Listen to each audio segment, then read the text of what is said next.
एक राजा था और उसकी दो पत्नियां थी। एक बहुत काली थी और एक बहुत गोरी थी। जो गोरी थी उसको अपने गोरेपन का बहुत घमंड था और जो काली थी वह बहुत भोली थी। उन दोनों में एक समानता थी कि उन दोनों को कोई संतान नहीं थी।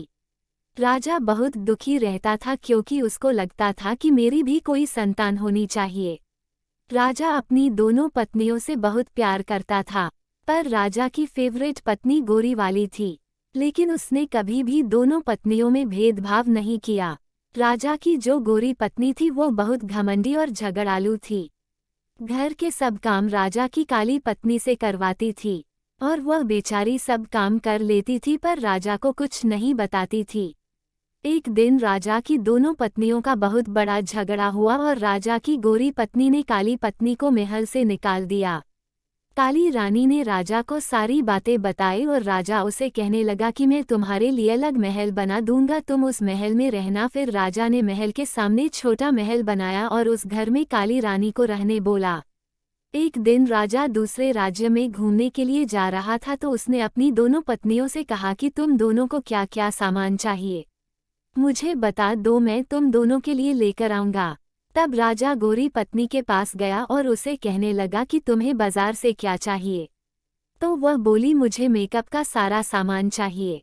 फिर वह काली पत्नी के पास गया और उसे कहने लगा कि तुम्हें बाजार से क्या चाहिए। फिर वह राजा से बोली कि मुझे एक छोटा बंदर चाहिए।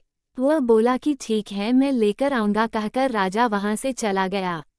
अगले दिन राजा दूसरे राज्य गया और उसने वहां से सारा सामान ले लिया और अपनी दोनों पत्नियों को उनका सामान दे दिया।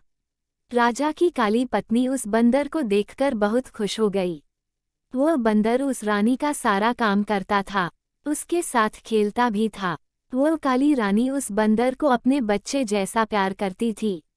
एक दिन अचानक काली रानी बहुत बीमार हुई, पर उसे देखने राजा नहीं आया। बंदर को बहुत गुस्सा आया और वह राजा के महल चला गया। राजा से कहने लगा कि मेरी माँ जैसी रानी को देखने आप क्यों नहीं आए। बंदर के डांटने के बाद अगले दिन राजा रानी को देखने के लिए घर आता है। दवाई और खाने पीने की चीजें देकर चला जाता है। वह रानी उस बंदर को बताती है कि मुझे संतान होनी चाहिए थी। वह बंदर उस रानी को बोलता है कि आप टेंशन मत लो, आपको संतान जरूर होगी, मैं भगवान से प्रार्थना करूंगा। अगले दिन वो बंदर घर से गेहूं का आटा लेकर मंदिर जाता है और गेहूं के आटे को गूंदता है और उसमें 2 आंखें, 1 नाक, 2 हाथ, 2 पैर ऐसे बनाता है और भगवान से प्रार्थना करता है।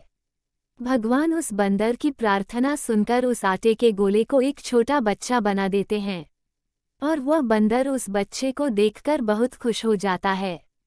बच्चे लेकर काली रानी के गोद में दे देता है। काली रानी उस बच्चे को देखकर बहुत खुश हो जाती है, बंदर का शुक्रिया करती है। राजा को खबर मिलती है कि काली रानी को बच्चा हो गया। राजा बहुत खुश हो जाता है, उसकी खुशी का कोई ठिकाना नहीं रहता। ढोल नगाड़े लेकर रानी के घर जाता है, उसे महल आने के लिए कहता है। काली रानी खुशी से अपने बच्चे को लेकर महल जाती है और राजा उस गोरी रानी को घर से निकाल देता है और काली रानी को अपने पास रख लेता है। इस कहानी से हमें यही सीख मिलती है कि कभी भी किसी बात का घमंड नहीं करना चाहिए।